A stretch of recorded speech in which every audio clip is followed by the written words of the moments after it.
भाई यकीन मानना, मैं बिल्कुल सरकार को क्रिटिसाइज़ नहीं करना चाहता, लेकिन सरकार रोज़ कोई नया ऐसा ब्लंडर कर देती है और मीडिया उन ब्लंडर्स को दिखाता नहीं है, तो मजबूरी है आप लोगों से इस तरीके की बातें करना। अभी ताज़ा मामला है एआई समिट का। आप सभी लोग जानते हो कि भारत में एआई समिट हो रहा है और इस एआई समिट पे न सिर्फ भारत के बुद्धिजीवियों की बल्कि पूरी दुनिया के बुद्धिजीवियों की नज़र गड़ी हुई है।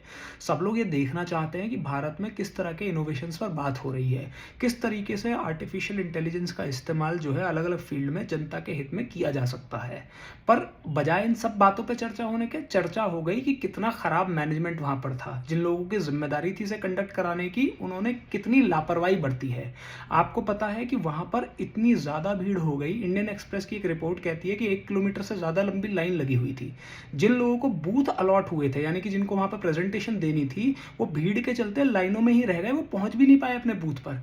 एक पार्टिसिपेंट धनंजय यादव बताता है कि उसने वो 12 बजे अपने बूथ पर पहुंच गया था, उसका सामान चोरी हो गया। उससे कहा गया कि मोदी जी आने वाले हैं यहाँ पर और आप लोग सब बाहर निकल जाइए। पूरा हॉल खाली करा दिया गया। 6 घंटे बाद जब वो लोग वापस आए तो पता चला कि उसका सामान गायब है। मतलब जिस जगह पे पीएम मौजूद थे वहां पर भी चोरी हो सकती है। इससे क्या मैसेज गया पूरी दुनिया में? और तो और आर्टिफिशियल इंटेलिजेंस तो छोड़िए, किसी भी बेसिक सिस्टम को रन करने के लिए क्या ज़रूरत होती है? इंटरनेट की, वाईफाई की। इंडियन एक्सप्रेस की रिपोर्ट कहती है कि वहाँ पर वाईफाई की स्पीड बिल्कुल ज़ीरो थी और तो और कई जगह तो बिल्कुल थी ही नहीं, सिग्नल्स बहुत वीक थे।